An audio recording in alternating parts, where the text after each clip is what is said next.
Habibnagar police की जानिब से गुमशुदा लड़की की तलाश करने में ताखीर और कोताही के नतीजे में लड़की की मौत हो गई है। मल्लापली इलाके से लापता होने वाली खातून की रंगारेड्डी जिले के मोइनाबाद में झुलसी हुई नाश पाई गई है। तफसीलात मुताबिक मल्लापली इलाके की रहने वाली एक 22 साल लड़की 8 जनवरी से अपने घर से लापता थी। उस लड़की की झुलसी हुई नाश मोइनाबाद इलाके में पाई गई है। कुल हिंद मजलिस इत्तेहादुल मुस्लिमीन के नामपल्ली एमएलए मोहम्मद माजिद हुसैन ने बताया कि लड़की के लापता होने के बाद उसके अफराद खानदान ने हबीबनगर पुलिस स्टेशन में उसकी गुमशुदगी की रिपोर्ट दर्ज करवाने की कोशिश की, लेकिन पुलिस ने बजाय शिकायत दर्ज करने के उनके साथ नाजेबा अल्फाज इस्तेमाल किए और उन्हें पुलिस स्टेशन से बाहर निकाल दिया।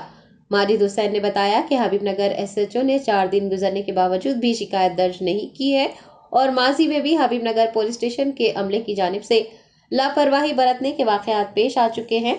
जब भी कोई गरीब अफराद अपनी शिकायत लेकर पुलिस स्टेशन आते हैं तो उन्हें पुलिस की जानिब से हरासा किया जाता है। सदर मजलिस की हिदायत पर एमएलए माजिद हुसैन ने इस सिलसिले में DCP south zone size Chaitanya से मुलाकात करते हुए उन्हें हबीबनगर पुलिस स्टेशन के एसएचओ और एसआईज के रवैये के खिलाफ बताया और मुतासिन के साथ इंसाफ करने का मुतालबा किया। मकतूल के अफराद खानदान ने भी डीसीपी को तमाम तर तफसीलात बताई है। डीसीपी साइज चैतन्या ने हबीबनगर पुलिस अमले के खिलाफ कार्रवाई करने और मुतासिन के साथ इंसाफ करने का यकीन दिलाया है। इतने बड़े सीआई हो गए आपने, बच्ची की जान चली गई तो घर यहाँ आई तो आप उसको कंप्लेन ले लेते, छिड़कियाँ देके बुलाते। मैं डीसीपी साहब से बात कर दूँ, छोड़िए, आपको अफसोस है, मैं यहाँ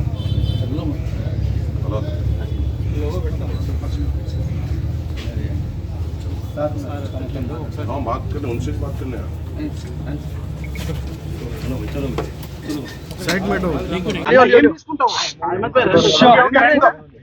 आज अस्सलाम वालेकुम। आज सुबह एक दर्दनाक इत्तला मिली कि एक मल्लापल्ली में रहने वाले एक बच्ची की जो करीबन 8 तारीख से मिसिंग थे, उनकी लाश बरामद हुई है मोइनाबाद के पास जली हुई हालत में।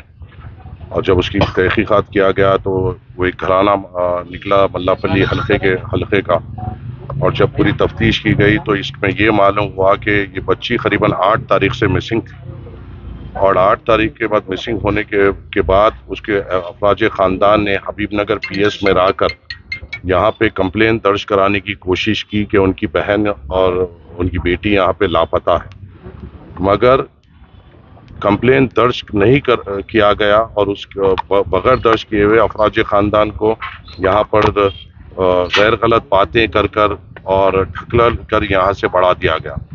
अफराज ख़ानदान फिर दूसरे दिन आया और यहाँ के एसआई और सीआई से मुलाकात करने की कोशिश की, मगर कोई रिस्पांस नहीं मिला और उनको ये बताया गया कि कहीं चले गई होगी, किसी के साथ चली गई हो गई या एक जो बाद में आ जाएगी।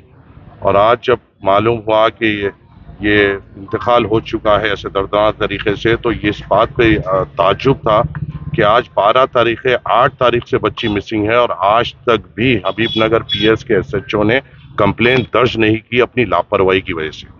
ये पहली बार नहीं हुआ है हबीबनगर पीएस में, ये हमेशा ऐसे ही हो रहा है। यहाँ पे जब भी कोई गरीब अपनी कंप्लेन लिखाने आ रहा है तो यहाँ पे एक अलग एटीट्यूड से उससे बात किया जा रहा है, गैर ज़रूरी तरीके से हरासान किया जा रहा है। और अब हम सदर मजलिस के हुक्म पे हम डीसीपी साहब से मिले जो यहाँ पर आए, हमने अफराज ख़ानदान से उनको बात कराई। अफराज ख़ानदान ने डीसीपी साहब के सामने पूरे तफसीलात दिए कि वो कब आए थे, कब कंप्लेन किया था, किससे मुलाकात की थी, कौन कौन ने इनसे किस तरीके से बात की। और डीसीपी साहब ने ये मुतमईनी दी है कि वो फौरी तौर पर एक्शन लेंगे और पूरे यहाँ के नामपल्ली हल्के तमाम पुलिस स्टेशनों में ये भी ताकीद करेंगे कि कोई अगर खुदा ना खास्ता कोई बच्ची की मिसिंग कंप्लेन लेके आता है तो उसको फौरी तौर पे दर्ज किया जाए, उसको ये ना कहा जाए कि किसी के साथ चले गई हो गई या कभी आ जाएगी। ये अल्फाज इस्तेमाल कोई नहीं कर सकता। पुलिस का महकमे का काम ये है कि कोई परेशानी लेकर आता है तो फौरी तौर पर उस पर एक्शन ले। हम यहाँ पर अपना मुतालबा लेकर आए हैं कि यहाँ के एसएचओ ने गलती की, यहाँ के एसआईओ ने गलती की और उनके ऊपर सख्त से सख्त कार्रवाई करनी पड़ेगी। ऐसे बातों में इसको उलझा नहीं सकते और इसको टाल नहीं सकते। यहाँ के लोग जब मजलूम बनकर आपके पास आते हैं तो आपका फरीज़ा बनता है कि उनके ऊपर फौरी तौर पर उनकी कंप्लेन को लिखा जाए और उस पर एक्शन लिया जाए। आप कुर्सी पर बैठकर अपने सहूलत से उनसे बात नहीं कर सकते और अपनी सहूलत से काम नहीं कर सकते। फौरी तौर पे प्रोएक्टिव तौर पे ये काम करना पड़ेगा। आज इन लोगों की लापरवाही की वजह से आज एक बच्ची की जान चले गई। हो सकता ये है कि ये बेशक जिंदगी मौत अल्लाह के हाथ में है, मगर अगर ये लोग जब कंप्लेन हुई जब भी प्रोएक्टिव तौर पे अगर अपना काम अंजाम देते तो शायद बच्ची की जान बच सकती थी, जो यहाँ के एसएचओ और यहाँ के एसआई की वजह की लापरवाही की वजह से आज चले गई। हम कमिश्नर हैदराबाद और तमाम जिम्मेदारान से ये अपील करते हैं और ये मुतालबा करते हैं, अपील की बात नहीं है, मुतालबा करते हैं कि यहाँ के हबीबनगर पीएस के तमाम जो इस हादसे में जिम्मेदार हैं, इनके ऊपर सख्त से सख्त कार्रवाई की जाए। इनको ऐसी हिदायत दी जाए कि दूसरे पीएसओ को भी एक मिसाल कायम हो। ये हम उम्मीद करते हैं और आज हमने ये भी गुजारिश की है कि जल्द से जल्द फैमिली मेंबर्स को वो पोस्टमार्टम करते हुए बॉडी हवाले की जाए ताकि हम उनकी तदफीन कर सकें।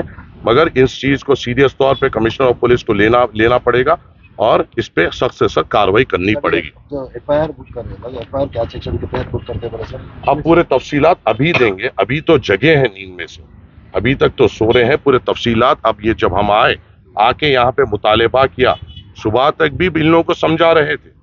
आज जब हम आए हैं और यहाँ पे सख्ती से हमने मुतालबा किया है, अब थोड़ी देर में पूरे तफसीलात यहाँ के एसएचओ की नींद खुली है, अब यहाँ के तफसीलात पूरे मिलेंगे, आपको भी हम अपडेट करेंगे। पहले हमने ये कहा कि इस पे एक्शन लिया जाए और बच्ची की बॉडी को फौरी तौर पे घर वालों के हवाले किया जाए। राम बाबू और एसआई शिवा इसमें दोनों सेक्टर एसआई है, बोल रहे हैं, इनके ऊपर आप लोग कुछ कंप्लेंट वगैरह करेंगे? बिल्कुल, अगर महकमा आज शाम तक उनके ऊपर नहीं लेगा तो फिर हम कार्रवाई करेंगे। हम किसी किस्म से यहाँ पे पॉलिटिकल माइलेज नहीं आया। अगर लेना होता तो आज जुम्मे का दिन था, हम यहाँ पे तमाशा कर देते थे।